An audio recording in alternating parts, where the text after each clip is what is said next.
A História da Matemática. Versão brasileira Som de Vera Cruz Estúdios. Distribuição Sinapse. A matemática envolve a resolução de problemas. E são os maiores problemas sem resolução que a mantêm viva. No verão de 1900, o Congresso Internacional de Matemática aconteceu aqui em Paris, na Sorbonne.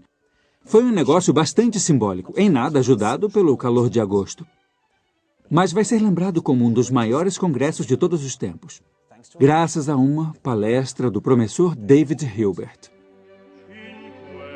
Hilbert, um jovem matemático alemão, expôs audaciosamente o que acreditava que fossem os 23 problemas mais importantes a serem desvendados pelos matemáticos. Ele tentou montar uma agenda para a matemática do século XX e conseguiu. Esses problemas de Hilbert definiram a matemática da era moderna. Daqueles que tentaram resolver os desafios de Hilbert, alguns vivenciariam imensos triunfos, enquanto outros mergulhariam em desespero infinito. Para o infinito e além.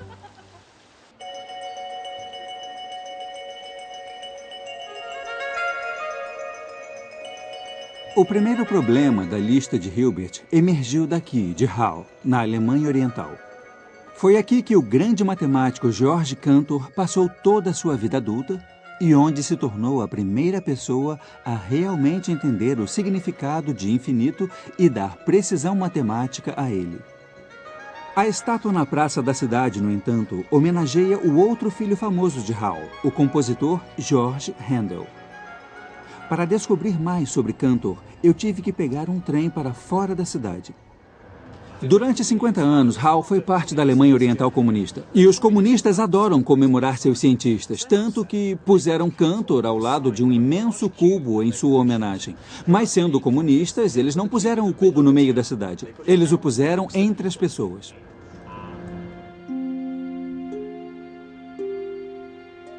Quando eu descobri o prédio, comecei a temer que talvez estivesse no lugar errado.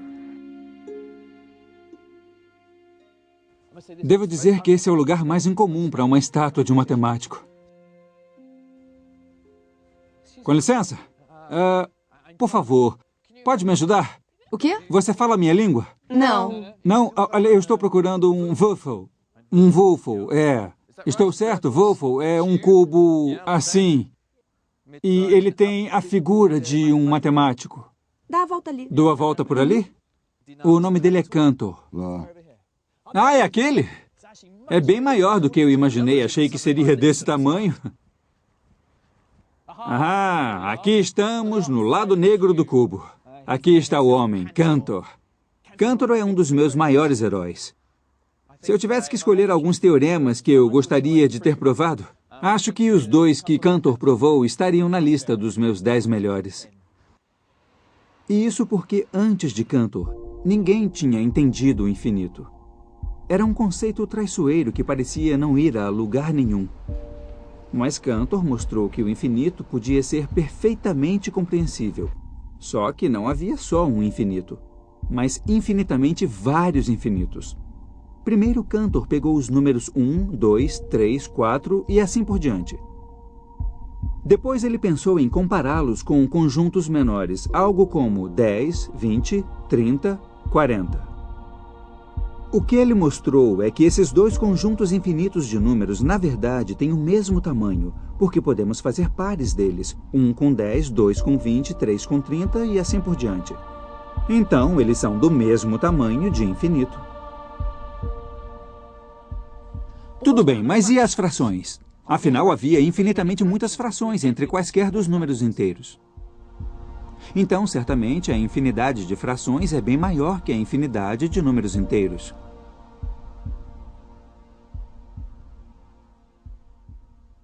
O que Cantor fez foi encontrar uma maneira de fazer pares de todos os números inteiros com uma quantidade infinita de frações.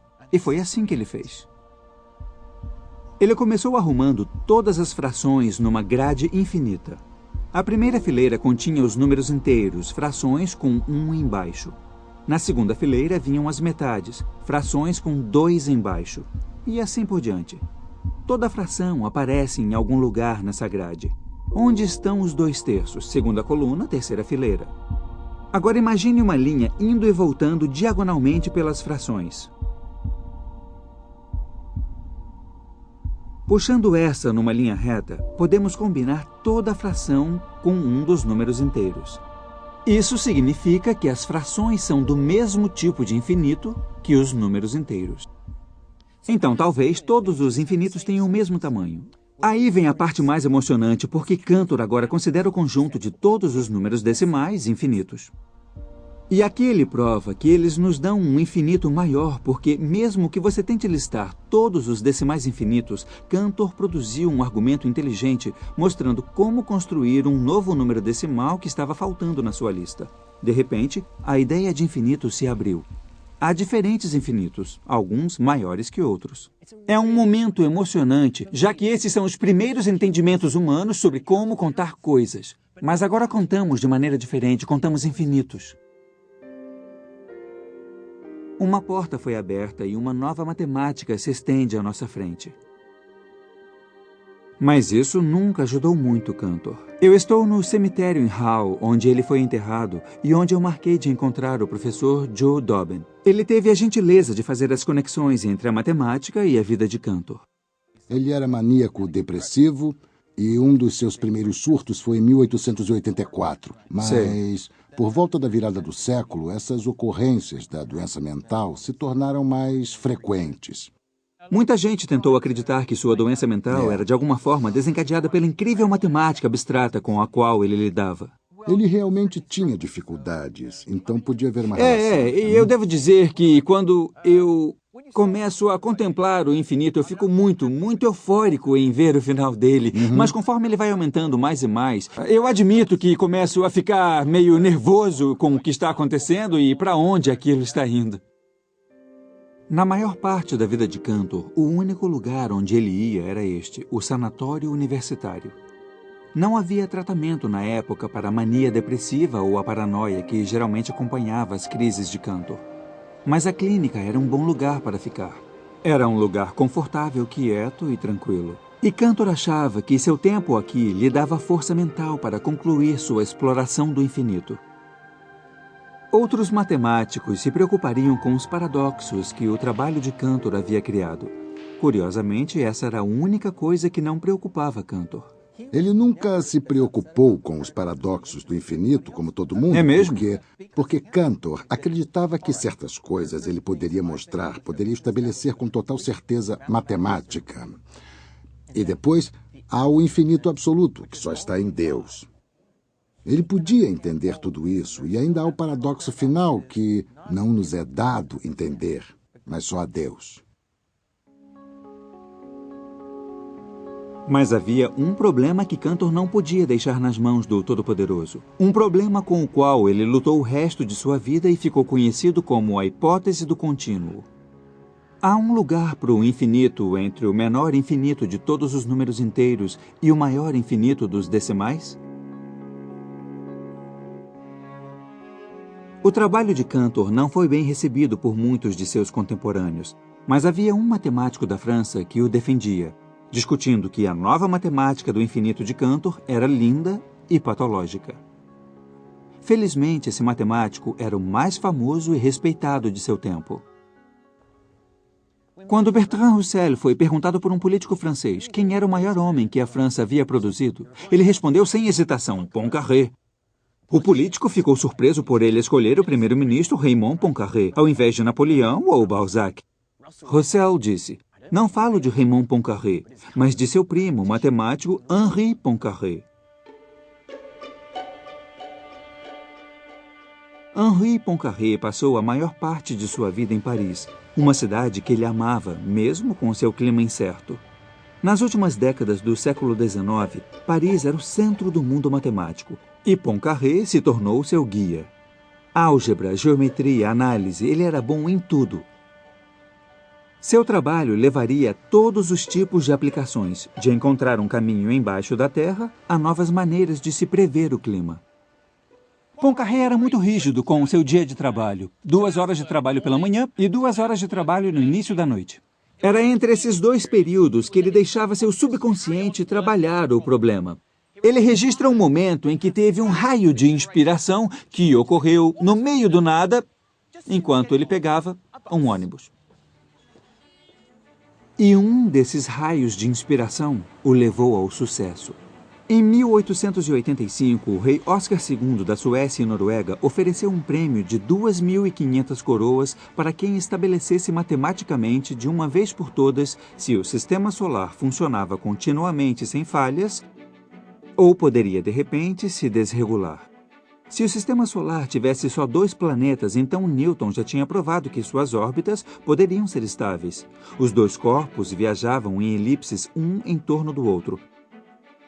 Mas assim que você põe 3 corpos como a Terra, a Lua e o Sol, a questão da estabilidade de suas órbitas confundia até o grande Newton.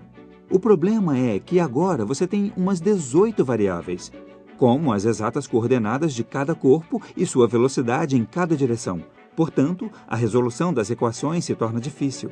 Mas Poincaré deu um passo significante na solução delas. Poincaré simplificou o problema, fazendo sucessivas aproximações das órbitas que ele acreditava não afetarem significativamente o resultado final. Apesar de não resolver o problema inteiramente, suas ideias foram sofisticadas o suficiente para fazer com que ele ganhasse o prêmio. Ele desenvolveu um grande arsenal de técnicas matemáticas para tentar resolver. Na verdade, ele ganhou foi essencialmente mais pelas técnicas do que por resolver o problema. Mas quando o artigo de Poincaré estava sendo preparado para a publicação pelo conselheiro científico do rei, Mittag Leffler, um dos editores encontrou um problema. Poincaré percebeu que havia cometido um erro. Contrário ao que havia pensado, até mesmo uma pequena mudança acabaria produzindo órbitas muito diferentes. Sua simplificação não funcionava, mas o resultado era ainda mais importante. As órbitas que Poincaré havia descoberto indiretamente levaram ao que conhecemos hoje como a teoria do caos. O entendimento das regras matemáticas do caos explica por que as asas de uma borboleta podem criar pequenas mudanças na atmosfera que podem causar um tornado ou um furacão do outro lado do mundo. Então, esse grande tema do século XX, o caos, realmente saiu de um erro que Poincaré só visualizou no último minuto. O caos, um erro. E assim o ensaio foi mesmo publicado em sua forma original. E estava pronto para ser distribuído. Na verdade, Mittag Leffler enviou várias cópias para várias pessoas e foi um horror para ele quando Poincaré escreveu dizendo: olha, pode parar. Para isso é com terrível. isso agora. Esse é o pior pesadelo de todo para matemático. tudo, exatamente. Para agora. Parem as máquinas. É isso, exatamente. Você está Tô completamente entendendo. correto. Graças a seu erro, a reputação de Poincaré cresceu. Ele continuou a produzir grande quantidade de trabalho por toda a vida. Não só textos especializados, ele também escreveu livros populares exaltando a importância da matemática. Aqui está uma parte do futuro da matemática, que começa com: se quisermos prever o futuro da matemática, nosso caminho correto é estudar a história e apresentar as condições da ciência. Então, acho que Poincaré devia ter aprovado minha jornada para desvendar a história da matemática. Ele certamente aprovaria o próximo destino. Porque, para descobrir talvez a contribuição mais importante de Poincaré para a matemática moderna, eu tive que procurar por uma ponte. 7 pontes, na verdade. As 7 pontes de Königsberg. Hoje, a cidade é conhecida como Kaliningrado, um posto avançado da Rússia no Mar Báltico, rodeado pela Polônia e a Lituânia. Até 1945, no entanto, quando ela foi cedida à União Soviética, era a grande cidade prussiana de Königsberg. Grande parte da antiga cidade foi, infelizmente, demolida. Agora não há sinais de 2 das 7 pontes originais, e várias estão irreconhecíveis. Essa é uma das pontes originais. Ela pode parecer um local estranho para o início de uma história da matemática, mas venham comigo. Ela começou como um quebra-cabeças do século XVIII. Há uma rota através da cidade que cruza cada uma das 7 pontes apenas uma vez. Encontrar a solução é bem mais difícil do que parece.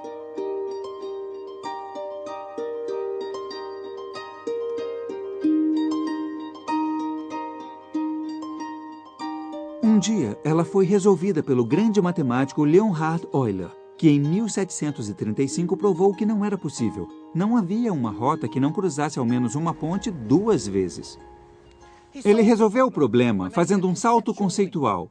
Ele percebeu que não importam as distâncias entre essas pontes. O que realmente importa é como essas pontes se conectam. Esse é o problema de um novo tipo de geometria da posição. Um problema de topologia. Muitos de nós usam a topologia todos os dias. Todos os mapas de metrô do mundo são desenhados a partir dos princípios topológicos. Não interessa o quanto as estações estão longe umas das outras, mas como elas se conectam. Não há metrô em Kaliningrado, mas há na cidade russa mais próxima, São Petersburgo. A topologia é bastante fácil nesse mapa. O russo é que é difícil para mim. Pode me dizer qual... Qual é o problema? Eu quero saber qual a estação que eu estava. Estava do lado errado. Apesar de a topologia ter suas origens nas pontes de Königsberg, foi nas mãos de Poincaré que o tema evoluiu para uma nova maneira poderosa de se observar a forma. Algumas pessoas se referem à topologia como a geometria dobrada, porque na topologia, 2 formas são iguais se você puder plasmar ou modificar uma na outra sem cortá-las. Então, por exemplo, uma bola de futebol e uma de rugby. Topologicamente são iguais, porque uma pode se metamorfosear na outra. Uma rosquinha e uma xícara são iguais, porque uma pode se metamorfosear na outra. Até formas bem complicadas podem ser embaralhadas e se tornar mais simples de um ponto de vista topológico. Mas não há como deformar continuamente uma rosquinha para transformá-la numa bola. O buraco no meio torna essas formas topologicamente diferentes. Poincaré conhecia todas as possíveis superfícies topológicas bidimensionais, mas em 1904 ele criou um problema topológico que não conseguia resolver. Se você tem um universo plano bidimensional, então Poincaré planejou todas as formas possíveis que podiam conter esse universo. Ele podia ser uma bola, uma rosquinha, com um buraco, 2 buracos ou mais buracos. Mas nós vivemos num universo tridimensional, então quais são as formas possíveis que nosso universo pode ter? Essa questão se tornou conhecida como a conjectura de Poincaré. Ela finalmente foi resolvida em 2002, aqui em São Petersburgo, por um matemático russo chamado Grisha Perelman. Sua prova é bem difícil de ser compreendida mesmo por matemáticos. Perelman resolveu o problema ligando-o a uma área completamente diferente da matemática. Para entender as formas, ele visou a dinâmica de como as coisas fluíam ao invés da forma. O que levou a uma descrição de todas as maneiras possíveis de se transformar o espaço tridimensional em mais dimensões. Será que ele pôde desvendar as minúcias de sua prova? Eu soube que encontrar Perelman é quase tão difícil quanto entender a solução. O estereótipo clássico do matemático é o de um cientista excêntrico, mas eu acho isso um pouco injusto. Os meus colegas são perfeitamente normais. Bom, razoavelmente. Mas quando se trata de Perelman, não há dúvidas de que ele é um personagem bem estranho. Ele recebeu prêmios e ofertas de turmas em universidades, mas recusou todas.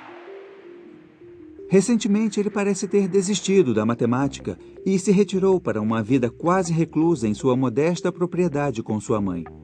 Ele se recusa a conversar com a mídia, mas achei que poderia falar comigo enquanto colega matemático. Estava enganado.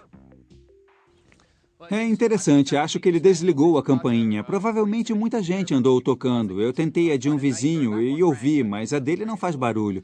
De certa forma, acho que seus escritos e a sua matemática falam por ele, então eu não preciso encontrar um matemático. E nessa era de publicidade e dinheiro, acho que há alguma nobreza no fato dele ter se afastado dessa coisa de provar teoremas e de ganhar prêmios. Um matemático certamente teria aplaudido. A quem resolvesse qualquer um de seus 23 problemas, David Hilbert não ofereceu prêmios ou recompensas, além da admiração de outros matemáticos. Quando ele criou os problemas em Paris em 1900, Hilbert já era uma estrela da matemática. E foi em Göttingen, no norte da Alemanha, que ele realmente brilhou. Ele foi o matemático mais carismático de sua época. É óbvio que todo mundo que o conheceu o achava absolutamente maravilhoso. Ele estudou a teoria dos números, uniu tudo que estava lá e depois, em um ano mais ou menos, deixou isso completamente e revolucionou a teoria das equações integrais. Sempre há mudanças e sempre há algo de novo. E é difícil haver alguém tão flexível e tão diverso em sua aproximação quanto Hilbert foi. Ainda se fala em seu trabalho hoje, e seu nome ficou relacionado a vários termos matemáticos. Matemáticos ainda usam o espaço de Hilbert, a teoria dos números de Hilbert, a desigualdade de Hilbert e vários teoremas de Hilbert. Mas foram seus primeiros trabalhos em equações que o marcaram como um matemático que pensava em novos caminhos. Hilbert mostrou que, apesar de haver infinitamente muitas equações, há maneiras de dividi-las porque elas são construídas de conjuntos finitos, como um conjunto de blocos construtores. O elemento mais impressionante da prova de Hilbert é que ele não pôde construir esse conjunto finito, só provou que ele devia existir. Alguém chamou isso de teologia e não matemática, mas não perceberam que o que Hilbert estava fazendo era criar um novo estilo de matemática, uma visão mais abstrata do tema. Você ainda podia provar que algo existia, apesar de não poder construí-lo explicitamente. É como dizer que sei que deve haver um modo de ir de Göttingen a São Petersburgo, apesar de não saber como realmente chegar lá. Tanto quanto desafiar as ortodoxias matemáticas, Hilbert também gostava de derrubar as hierarquias formais que existiam no sistema universitário na Alemanha naquela época. Outros professores ficavam chocados em ver Hilbert andando de bicicleta e bebendo com os seus alunos. Ele gostava muito de festas. É? Era muito festeiro? É. Esse é meu tipo de matemático. Ele gostava muito de dançar com as jovens e gostava muito de paquerar. É mesmo? Muitos matemáticos que eu conheço não são muito bons nisso. Esse estilo de vida seguia junto a um comprometimento total com a matemática. E Hilbert achava que todo mundo que tinha habilidade matemática fosse um pinguim, uma mulher, um homem negro, branco ou amarelo, não importa. Devia fazer matemática. E está certo. Devia ser admirado. A matemática fala por si de uma forma que não importa. Não importa qual. Se você é um pinguim. Se você é um pinguim, então... Se a pessoa provar a hipótese de Riemann, então isso não importa nem um pouco. A matemática era para ele uma linguagem universal. É. Hilbert acreditava que essa linguagem tinha poder suficiente para desvendar todas as verdades da matemática, uma crença que ele expôs numa entrevista que deu ao rádio sobre o futuro da matemática em 8 de setembro de 1930. Hilbert não tinha dúvidas de que todos os 23 problemas seriam resolvidos e em breve a matemática poderia finalmente ser colocada em bases perfeitamente lógicas. Não existem problemas sem solução, ele declarou. Uma crença defendida por matemáticos desde os tempos da Grécia Antiga.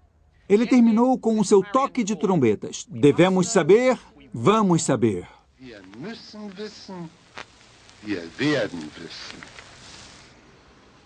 Infelizmente para ele, um dia antes de uma palestra científica que não era considerada importante para ser transmitida, outro matemático destruiria o sonho de Hilbert e poria uma incerteza nos corações dos matemáticos. O homem responsável por destruir a crença de Hilbert foi um matemático austríaco, Kurt Gödel. E tudo começou aqui, em Viena.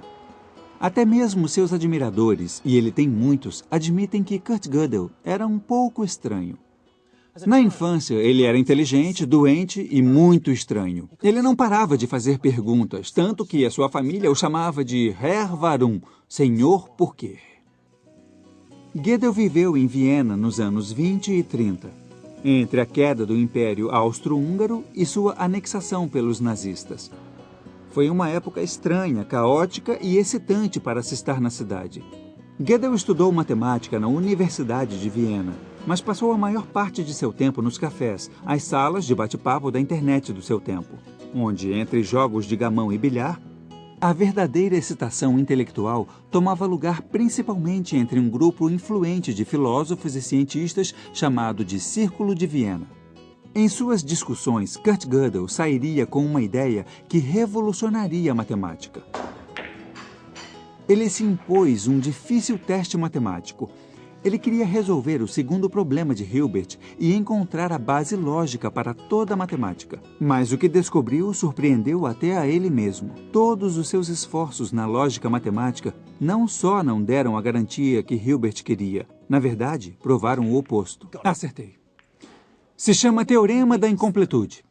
Gödel provou que dentro de qualquer sistema lógico da matemática há afirmações sobre números que são verdadeiras, mas que não se pode provar. Ele começa com uma afirmação. Essa afirmação não pode ser provada. Essa não é uma afirmação matemática ainda, mas usando um código inteligente baseado nos números primos, Gödel pôde mudar essa afirmação para uma pura afirmação de aritmética. Tais afirmações devem ser verdadeiras ou falsas. Suspendam um pouco a lógica enquanto exploramos as possibilidades. Se a afirmação é falsa, significa que ela pode ser provada, o que significa que seria verdadeira, e isso é uma contradição. Então, quer dizer que a afirmação deve ser verdadeira. Em outras palavras, aqui há uma afirmação matemática que é verdadeira, mas não pode ser provada. Perdi. A prova de Gödel levou a uma crise na matemática. E se o problema no qual trabalha, a conjectura de Goldblatt ou a hipótese de Riemann, for verdadeira, mas não passível de prova? Isso levou Gödel também a uma crise. No outono de 1934, ele sofreu o primeiro do que seria uma série de surtos e passou um tempo em um sanatório. Ele foi salvo pelo amor de uma boa mulher. Adele Limbersky era uma dançarina de um cabaré local. Ela manteve Gödel vivo. Um dia, ela e Gödel andavam por essas escadas e, de repente, ele foi atacado por nazistas. Gödel não era judeu, mas muitos de seus amigos no Círculo de Viena eram. Adele foi em seu socorro, mas isso foi só uma suspensão temporária para Gödel e a matemática. Por toda a Áustria e a Alemanha, a matemática estava prestes a morrer. No novo Império Alemão, no final dos anos 30, não havia balões coloridos voando sobre as universidades, mas suásticas. Os nazistas aprovaram uma lei permitindo a demissão de qualquer funcionário público que não fosse ariano. Os acadêmicos eram funcionários públicos na Alemanha e ainda são. Os matemáticos sofreram mais que todos. 144 na Alemanha perderam seus empregos.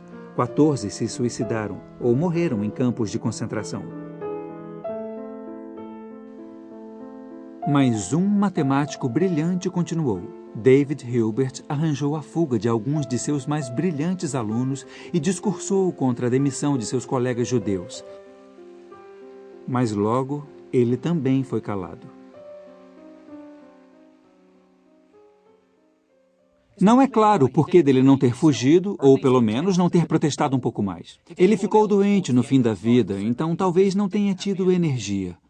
À sua volta, matemáticos e cientistas fugiam do regime nazista. Até que só Hilbert restou para testemunhar a destruição de um dos maiores centros matemáticos de todos os tempos. David Hilbert morreu em 1943. Somente 10 pessoas foram ao velório do matemático mais famoso de seu tempo. O domínio da Europa como centro do mundo matemático durante 500 anos havia acabado. Era hora do bastão da matemática ser entregue ao novo mundo. Era hora desse local. O Instituto de Estudos Avançados foi montado em Princeton em 1930. A ideia era reproduzir a atmosfera acadêmica das antigas universidades europeias na Nova Jersey rural. Mas, para fazer isso, era preciso atrair os melhores. E não era preciso procurar muito. Muitos dos brilhantes matemáticos europeus haviam fugido dos nazistas para os Estados Unidos.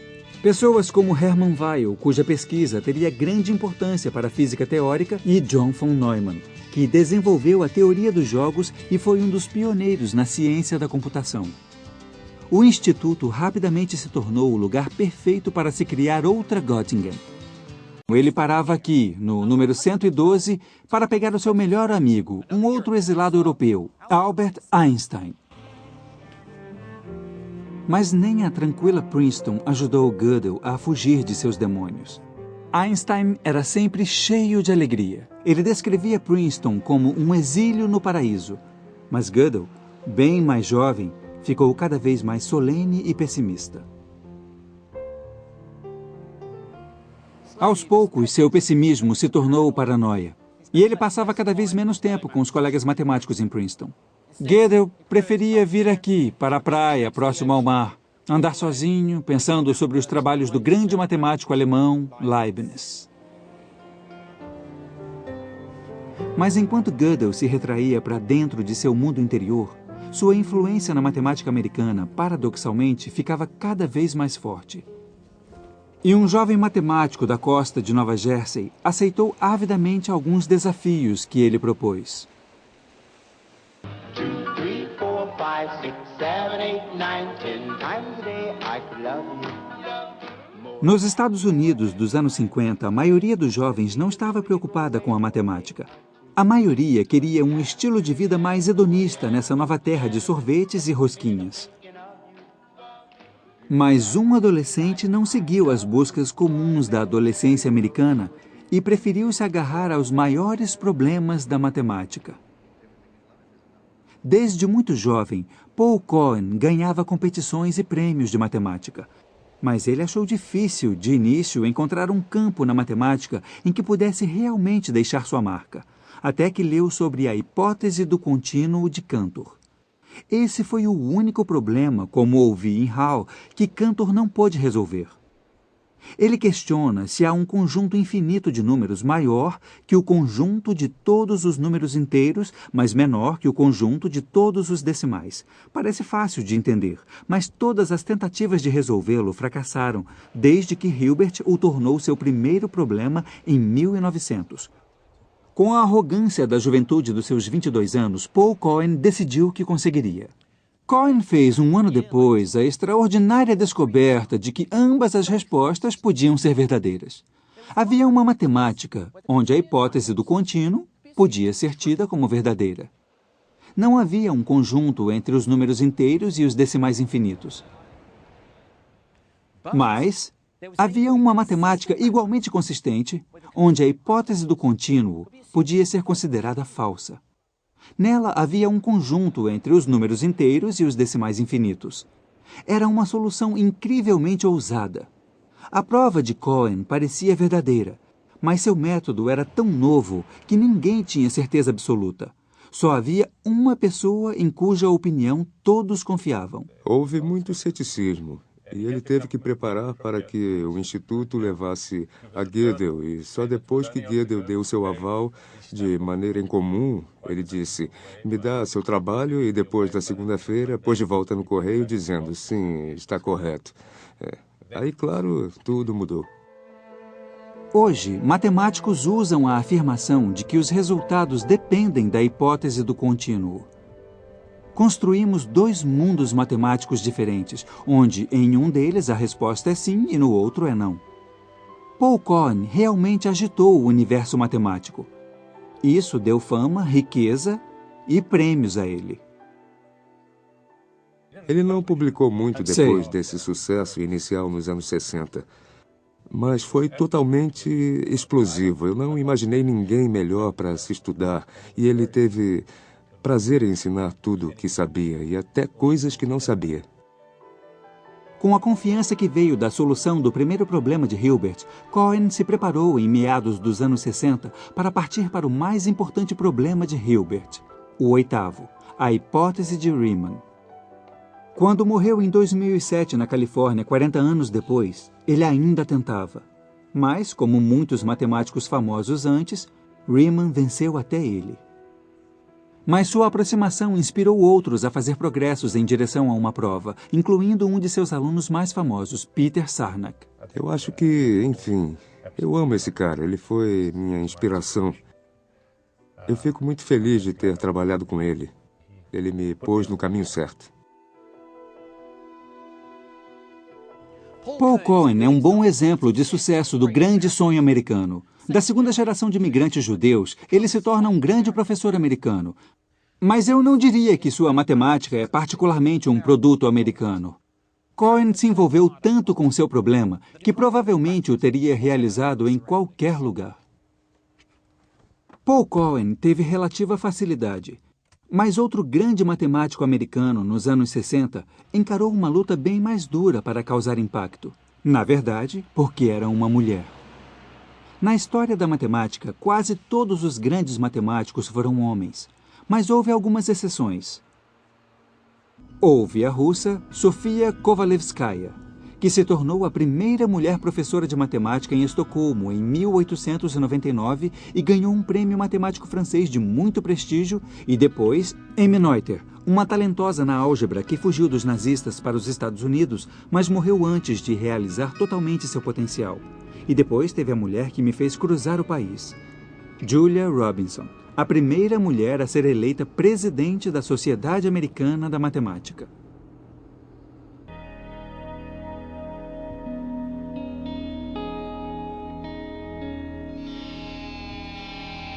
Ela nasceu em St. Louis em 1919, mas sua mãe morreu quando ela tinha 2 anos. Ela e a irmã Constance foram viver com a avó numa pequena comunidade no deserto perto de Phoenix, no Arizona. Julia Robinson cresceu por aqui e eu tenho uma foto que mostra sua casa nos anos 30 com pouca coisa ao redor. E as montanhas que são iguais a essas aqui, então eu acho que ela deve ter vivido ali embaixo. Julia foi uma menina tímida e doente que, aos 7 anos, passou 1 ano na cama por causa da escarlatina. Sua saúde continuou debilitada por toda a infância. Foi dito que ela não passaria dos 40 anos. Mas, desde o início, ela tinha uma habilidade matemática inata. Na sombra de um cacto típico do Arizona, ela passava o tempo brincando com intermináveis jogos de contar pedrinhas. Essa busca por padrões daria a ela um sentimento e um amor pelos números que duraria pelo resto de sua vida. Mas, apesar de mostrar inteligência precoce, ela teve que lutar continuamente na escola e na faculdade para simplesmente ter permissão de continuar fazendo matemática. Quando adolescente, ela era a única garota na turma de matemática, mas tinha pouco apoio. Então, a jovem Julia buscou estímulo intelectual em outro lugar. Julia adorava ouvir um programa de rádio chamado Explorador Universitário, e o episódio 53 foi todo sobre matemática. O locutor contou que descobriu que, apesar da sua linguagem particular e a sua natureza retraída, os matemáticos eram criaturas muito interessantes e inspiradoras. Pela primeira vez, Julia descobriu que havia matemáticos e não só professores de matemática, que havia um mundo da matemática por aí, e ela queria fazer parte dele. As portas para aquele mundo se abriram aqui na Universidade da Califórnia em Berkeley, perto de São Francisco. Ela estava tão obcecada que queria ir para Berkeley. Aham. Não, Berkeley não. Ela queria ir para qualquer lugar em que houvesse matemática. Berkeley certamente tinha matemáticos, inclusive um teórico dos números chamado Raphael Robinson. Em suas caminhadas frequentes pelo campus, eles descobriram que tinham mais do que uma paixão pela matemática. Eles se casaram em 1952. Julia fez seu PhD e se dedicou ao que acabaria sendo o trabalho da sua vida, o 10º problema de Hilbert. Ela pensava nele o tempo inteiro. Ela me disse que não queria morrer sem saber aquela resposta, e isso se tornou uma obsessão. A obsessão de Julia foi partilhada por muitos outros matemáticos desde que Hilbert o apresentou em 1900. Seu 10º problema perguntava se havia um método universal que pudesse dizer se qualquer equação tinha uma solução em número inteiro ou não. Ninguém podia solucionar. Na verdade, a crença era de que esse método universal não era possível. Como se poderia provar que, por mais engenhoso que você fosse, nunca chegaria a um método? Com a ajuda de colegas, Julia desenvolveu o que ficou conhecido como a hipótese de Robinson. Ela discute que, para mostrar que tal método não existe, você só precisa criar uma equação cujas soluções fossem um conjunto bem específico de números. O conjunto de números precisava crescer exponencialmente como em segundas potências e ainda ser capturado pelas equações no coração do problema de Hilbert. Por mais que Robinson tenha tentado, ela não encontrou esse conjunto. Para o 10º problema finalmente ser resolvido, era necessário haver uma nova inspiração, e ela veio de 8.000 quilômetros de distância, de São Petersburgo, na Rússia. Desde que o grande Leonhard Euler se instalou aqui no século XVIII, a cidade ficou famosa por sua matemática e matemáticos. Aqui no Instituto Steklov, um dos matemáticos mais brilhantes do mundo estabeleceu seus teoremas e conjecturas. Nessa manhã, um deles deu um raro seminário. É difícil, mesmo você falando russo, e infelizmente eu não falo. Mas temos uma pausa para nos recuperar antes da última hora. Há um tipo de regra em seminários de que o primeiro terço é para todos, o segundo é para os especialistas e o terceiro é só para o palestrante. Então acho que é o que teremos a seguir. O palestrante é Yuri Matiasevich. E ele está explicando seu último trabalho sobre, o que mais? A hipótese de Riemann. Sendo um brilhante aluno de pós-graduação, em 1965, o professor de Yuri sugeriu que ele se dedicasse a outro problema de Hilbert, aquele que havia preocupado Julia Robinson, o 10º de Hilbert. Era o auge da Guerra Fria.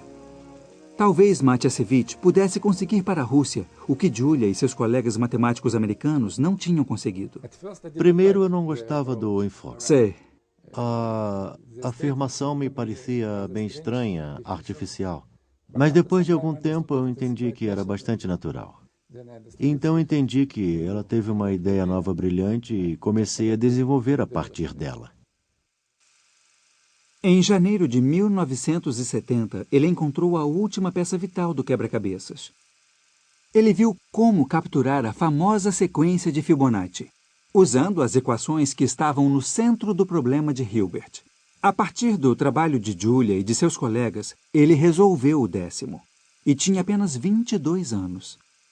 A primeira pessoa a quem ele quis contar foi a mulher a quem tanto ele devia. E não recebi resposta. Achei que ela havia se perdido no correio. Era natural, porque era Guerra Fria. Mas na Califórnia, Julia tinha ouvido rumores no mundo matemático de que o problema tinha sido resolvido. E ela mesma contactou Yuri. Ela disse, tive que esperar você crescer para ter a resposta, porque ela tinha começado a trabalhar em 48. Quando Yuri era um bebê. E depois ele respondeu agradecendo a ela e dizendo que o crédito era tanto dela quanto dele. Eu conheci Julia um ano depois, foi em Bucareste, e eu sugeri que depois daquela conferência, Julia e seu marido Rafael viessem aqui me visitar em Leningrado. Juntos, Julia e Yuri trabalharam em vários outros problemas matemáticos, até pouco antes de Julia morrer em 1985. Ela tinha apenas 55 anos. Ela sabia encontrar novas maneiras.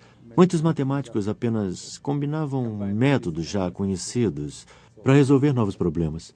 Mas ela tinha ideias realmente novas. Apesar de Julia Robinson mostrar que não havia método universal para resolver todas as equações em números inteiros, matemáticos ainda estavam interessados em encontrar métodos para resolver classes especiais de equações. Seria na França, no início do século XIX, em uma das mais extraordinárias histórias da matemática, que os métodos foram desenvolvidos para que se entendesse por que certas equações podiam ser resolvidas, enquanto outras não.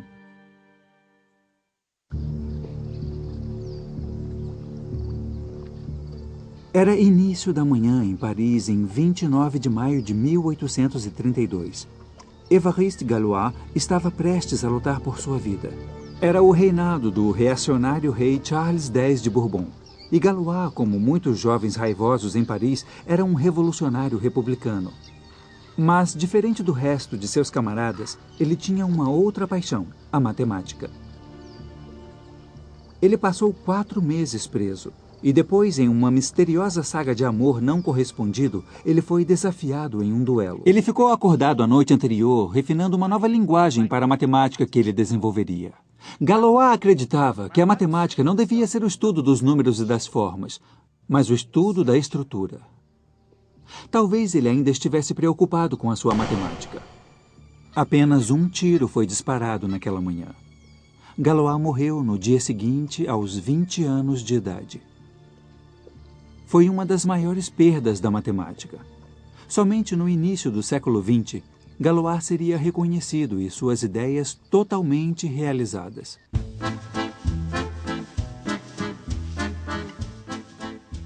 Galois descobriu novas técnicas para poder dizer se certas equações tinham solução ou não. A simetria de certos objetos geométricos parecia ser a chave. Sua ideia de usar a geometria para analisar as equações seria usada nos anos 20 por outro matemático parisiense, André Weil. Eu fiquei muito interessado e, no que diz respeito à escola, fui bem-sucedido em todos os ramos possíveis. E ele foi. Depois de estudar na Alemanha e também na França, André se estabeleceu em seu apartamento em Paris, que dividia com sua irmã mais famosa, a escritora Simone Weil. Mas quando a Segunda Guerra Mundial estourou, ele se encontrou em circunstâncias bem diferentes. Ele escapou da correnteza fugindo para a Finlândia, onde quase foi executado por ser um espião russo. Em sua volta à França, foi posto na prisão de Rouen para esperar o julgamento por deserção. No julgamento, o juiz deu uma escolha a ele: mais 5 anos de prisão ou servir numa unidade de combate. Ele escolheu o exército francês. Uma escolha de sorte. Porque pouco antes da invasão dos alemães, alguns meses depois, todos os prisioneiros foram mortos. Weil só passou alguns meses na prisão. Mas dessa vez foi crucial para sua matemática. Porque aqui ele desenvolveu as ideias de Galois e desenvolveu a geometria algébrica, uma nova linguagem para entender as soluções para as equações. Galois mostrou como novas estruturas matemáticas podiam ser usadas para revelar os segredos por trás das equações. O trabalho de Weil levou ele aos teoremas que conectaram a teoria dos números, a álgebra, a geometria e a topologia e a uma das maiores realizações da matemática moderna. Sem André Weil, nunca ouviríamos falar do homem mais estranho na história da matemática, Nicolas Bourbaki. Não há fotos de Bourbaki, mas sabemos que ele nasceu nesse café no Quartier Latin em 1934, quando era um bom café, o Café Coupelard, e não a lanchonete de fast food que se tornou. Nessa rua encontrei o especialista em Bourbaki, David Aubin. Devo admitir que, quando era estudante, fiquei bem assustado quando fui à biblioteca, porque esse tal Bourbaki tinha escrito tantos livros.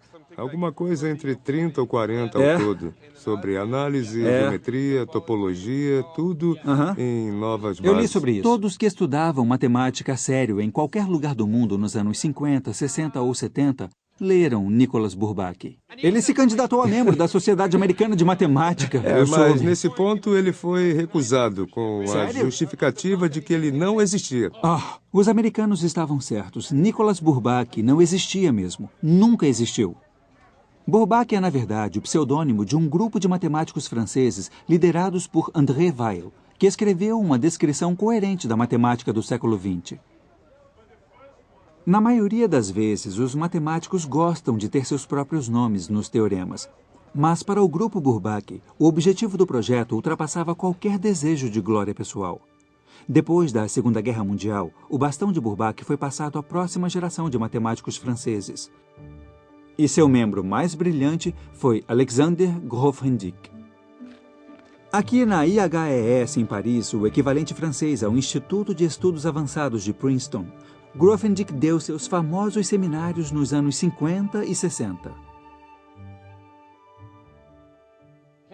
Ele tinha um carisma incrível e tinha a espantosa habilidade de ver um jovem e saber que tipo de contribuição essa pessoa poderia dar à sua incrível visão de como a matemática poderia ser. E sua visão permitia que ele vencesse algumas ideias bastante difíceis. Ele dizia: Imagine que você queira abrir uma noz. O normal é você pegar o quebra-nozes e abrir. Ele dizia que seu enfoque era mais como se você pegasse a noz e a pusesse na neve, deixasse lá por alguns meses e, quando retornasse, ela abriria sozinha. Grothendieck é um estruturalista. O que interessa a ele são as estruturas escondidas por baixo de toda a matemática. Só quando você vai até a arquitetura básica e pensa nos termos gerais, os padrões se tornam claros. Grothendieck produziu uma nova linguagem poderosa para ver estruturas de uma nova maneira. Foi como viver num mundo preto e branco e, de repente, ter a linguagem para ver o mundo em cores. E é uma linguagem que os matemáticos usam desde então para resolver problemas na teoria dos números, na geometria, até mesmo na física fundamental. Mas, no fim dos anos 60, Grothendieck decidiu virar as costas para a matemática, depois que descobriu a política. Ele acreditava que a ameaça de uma guerra nuclear e as questões do desarmamento nuclear eram bem mais importantes do que a matemática. E que as pessoas que continuavam a fazer matemática ao invés de confrontar essa ameaça nuclear estavam fazendo mal ao mundo. Grothendieck decidiu deixar Paris e se mudar para o sul da França, onde cresceu. As explosões políticas radicais se seguiram e depois veio uma crise nervosa. Ele se mudou para os Pirineus e se tornou recluso. Hoje ele perdeu contato com seus velhos amigos e colegas matemáticos. Apesar do legado de suas conquistas significarem que Grothendieck está ao lado de Cantor, Gödel e Hilbert como alguém que transformou a paisagem matemática. Ele mudou toda a matéria de maneira fundamental. Isso nunca vai mudar. Certamente, ele é a figura dominante do século XX.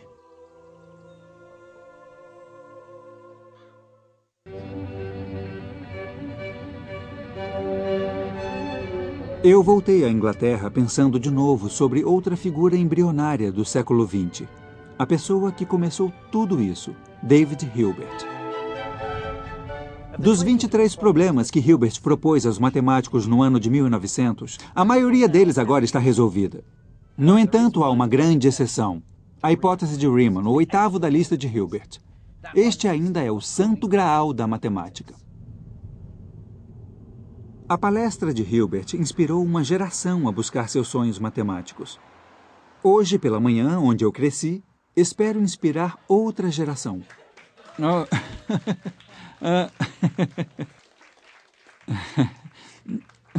Obrigado. Oi, meu nome é Marcos do Sutoy e eu sou professor de matemática na Universidade de Oxford. Na verdade, foi nessa escola, aqui exatamente nessa sala, que eu descobri meu amor pela matemática. E esse amor pela matemática que adquiri aqui em minha antiga escola ainda me impulsiona hoje. É um amor pela solução de problemas. Há muitos problemas dos quais posso falar, mas escolhi meu preferido. Acho que um matemático, na verdade, é um pesquisador, e é realmente isso que os matemáticos tentam fazer. Nós tentamos entender alguns padrões e estruturas e a lógica para explicar a maneira como o mundo funciona ao nosso redor. E esse é o centro da hipótese de Riemann. A questão é que há um padrão nesses números que podem me ajudar a dizer qual vai ser o próximo número. Qual é o próximo depois de 31? Como posso saber? Esses números, claro, são números primos. Os blocos construtores da matemática, a hipótese de Riemann, a conjectura sobre a distribuição dos primos estão no centro de nosso tema. Por que alguém se interessaria por esses primos? Por que o exército se interessa pelos primos? Por que os espiões se interessam pelos primos? Não é para codificar coisas? Exatamente. Eu estudo essas coisas porque acho que elas são lindas e elegantes. Mas, na verdade, há muita gente interessada nesses números por causa do seu uso prático. O estranho é que, quanto mais abstrata e difícil a matemática se torna, mais parece ter aplicações no mundo real. A matemática agora faz parte de todos os aspectos de nossas vidas. Toda vez que ligamos a televisão, acessamos um computador ou pagamos com cartão de crédito. Hoje oferecem milhões de dólares a quem puder resolver a hipótese de Riemann. Mas tem mais em jogo do que isso. Quem provar esse teorema será lembrado para sempre e vai estar naquele quadro junto de todos aqueles outros matemáticos. E isso porque a hipótese de Riemann é uma pedra fundamental da matemática. Milhares de teoremas dependem de sua veracidade. Pouquíssimos matemáticos acham que ela não é verdadeira, mas matemática é uma questão de provas, e até podermos prová-la, ainda vai haver dúvidas. A matemática tem que vir dessa paixão por se livrar das dúvidas. É isso que eu aprendi em minha jornada através da história da matemática. Matemáticos como Arquimedes e Al-Khwarizmi, Gauss e Grothendieck foram levados a entender a maneira exata como os números e o espaço funcionam. Matemática em ação. É bonito. É bem legal. É. Usando a linguagem da matemática, eles nos contaram histórias que continuam verdadeiras hoje como quando foram contadas pela primeira vez. No Mediterrâneo, eu descobri as origens da geometria. Matemáticos e filósofos correram para Alexandria, levados por sua sede de conhecimento e a busca pela excelência. Na Índia, eu aprendi sobre outra descoberta, sem a qual não poderíamos imaginar a vida moderna. Aqui estamos, em um dos locais verdadeiramente sagrados do mundo matemático. Aqui há alguns números e aqui está o novo número, o zero. No Oriente Médio, eu fiquei encantado com a invenção da álgebra por Al-Khwarizmi. Ele desenvolveu maneiras sistemáticas de analisar problemas para que as soluções funcionassem com quaisquer números. Na Era de Ouro da matemática na Europa, nos séculos XVIII e XIX, foi possível saber como a matemática descobriu novas maneiras de analisar corpos em movimento e novas geometrias que nos ajudaram a entender a forma estranha do espaço. É com o trabalho de Riemann que finalmente temos a abertura matemática para podermos explorar esses mundos na mente. E agora, minha jornada ao mundo abstrato da matemática do século XX revelou que a matemática é a verdadeira linguagem na qual o universo é escrito, a chave para entendermos o mundo à nossa volta. Matemáticos não são motivados por dinheiro e ganhos materiais ou mesmo pelas aplicações práticas do seu trabalho. Para nós, é a glória de resolver um dos maiores problemas não resolvidos que venceu gerações anteriores de matemáticos. Hilbert estava certo. Os problemas não resolvidos da matemática é que a tornam um tema vivo, que impressionam cada nova geração de matemáticos. Apesar de todas as coisas que descobrimos nos últimos 7 milênios, ainda há muitas coisas que nós não entendemos. E é o chamado de Hilbert de que devemos saber, vamos saber, que impulsiona a matemática.